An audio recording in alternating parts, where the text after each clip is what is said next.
The seventh piece of Musica Ricercata looks like a very common piece, a single melody with a normal accompaniment. But in fact, it is a quite interesting and original piece. First of all, because the melody and the accompaniment don't play synchrone. If they would play synchrone, we would hear something like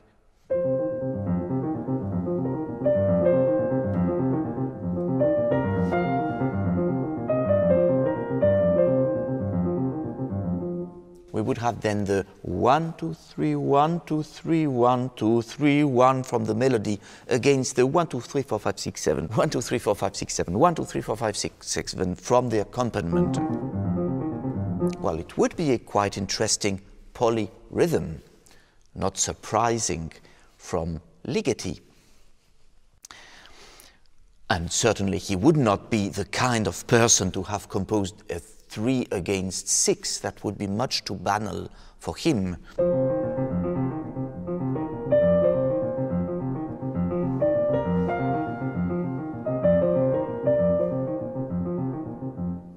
So the composer who 30 years later will compose such complex polyrhythms prefers, of course, 3 against 7.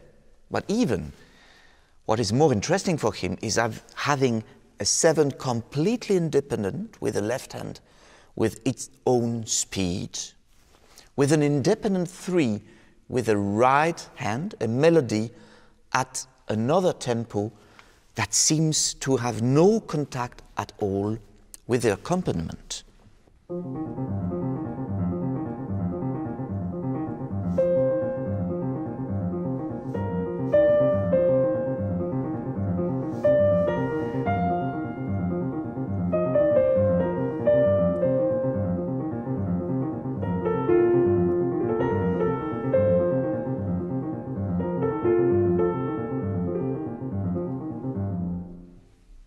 So it seems to us, I think, as listeners, that we have really 2 layers of time that are completely independent.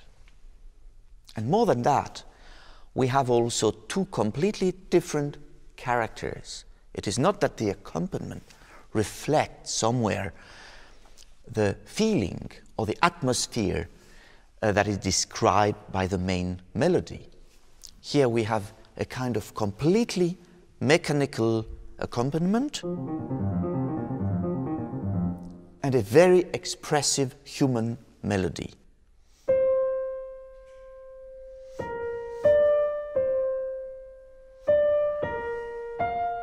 And even it seems that this melody is sung in a real world, close to us, when the accompaniment is played at a distance, in another part of the space, like a background.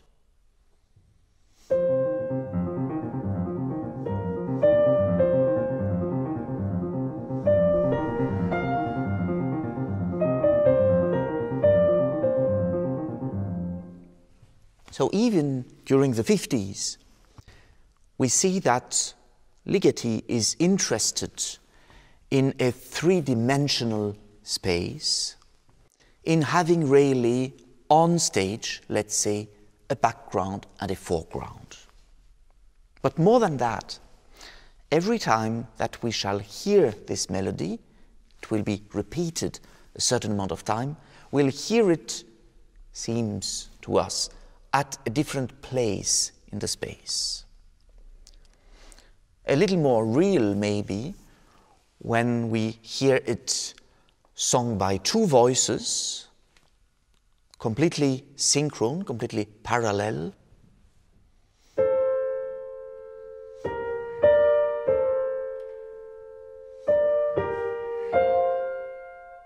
But then later on, the voices imitate themselves. Well, the second one imitates the first one. We have a canon.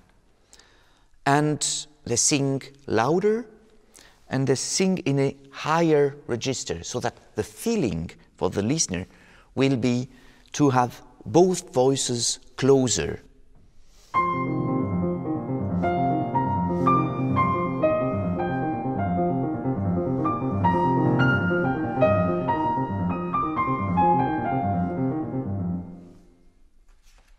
Etc. Later on, 3 voices, the 2 first,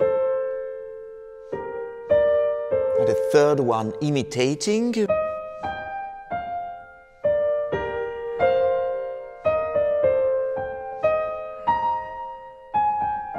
Later on, only 2 voices, but a little at a distance.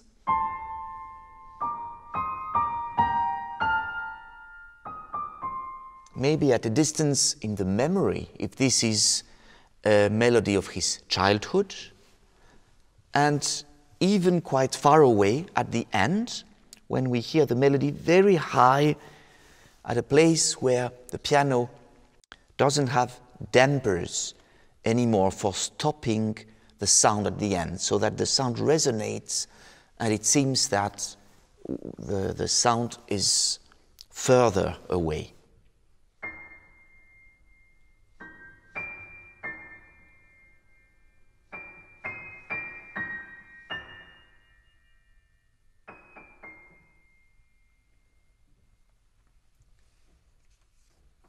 So there is a game of time between the 2 layers, the melody and its accompaniment. There is a game of space, of distance between them. And there is a game of space in the melody itself, because it seems that it moves in the space during the entire piece. And we see that even with a very simple basic material, Ligeti is always already interested in other dimensions in music that he will develop very much from the 60s, when he will be in contact with the Western avant-gardes.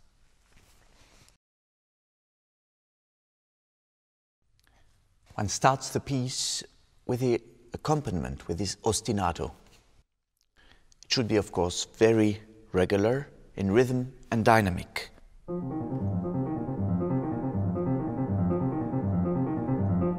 But in which tempo shall we play it? Of course, the tempo written in the score by the composer is never an ideal solution. Sometimes it is simply too fast, more often than too slow.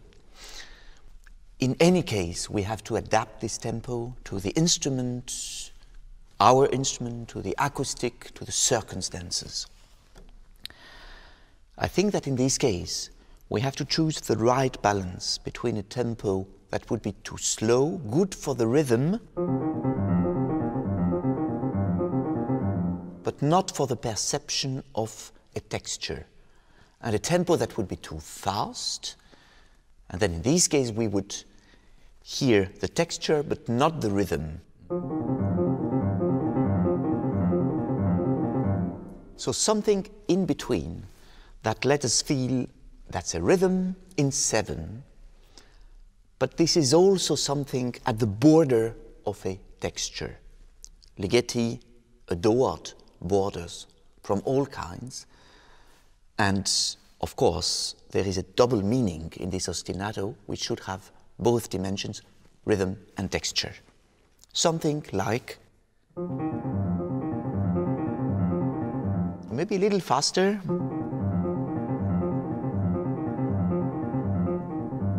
It seems to me that with this instrument, this acoustic, this could be a good tempo. Now, we have to practice and practice and practice and practice in order the left hand to feel completely free and independent and never to interfere with what we'll do with the right hand. This is not what we learned in the conservatories, obviously. And this is a kind of schizophrenic playing, the kind of things that Ligeti adored and that he will develop in the future, like in an etude number 1, Désordre, when both hands start together and then one, little by little, one will be shifted and go its own way. What about the right hand? Well, it should be cantabile. That means the long notes should be sustained enough.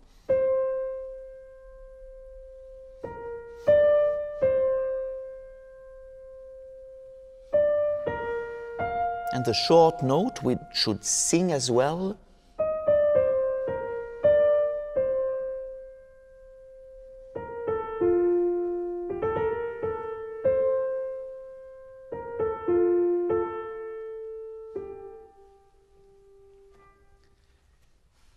Ligeti requires a very handsome and noble singing. A color like the color of an oboe, expressive, very tenderly played, always peaceful, and very equal in dynamic. I think that he means very sustained in order to get the extremely long phrasing showed by this endless slur running for an entire page.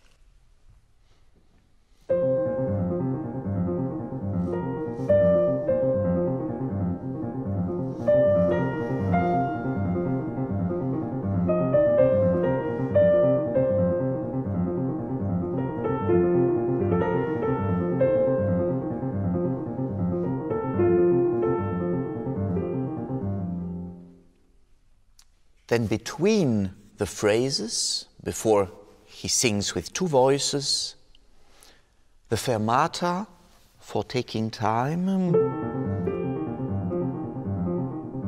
and the silence for breathing and for the inspiration are underlined by him.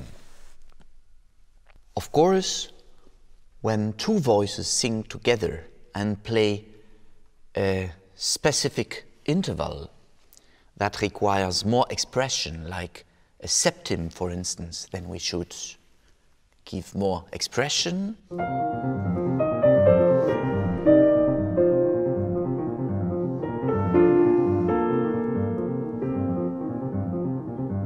And obviously, when we modulate, when, for instance, Ligeti introduces at the end of page 23 an A flat, then we should give also special attention and expression to this kind of sound. By the way, in the piece number 7, we had 7 notes until then, and this modulated note, A flat, is the 8th one, just in the middle of the piece.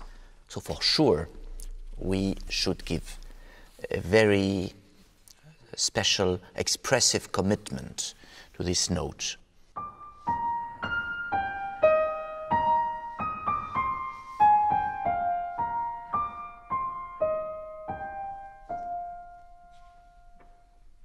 Later on, when 3 oboes sing together, then each of them, especially the second one that plays the middle part, should pay attention to the polyphony.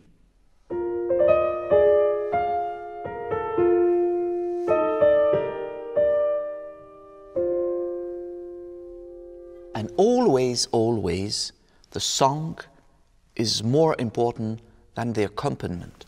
Even at the end, when it almost disappears, the accompaniment should remain in the background.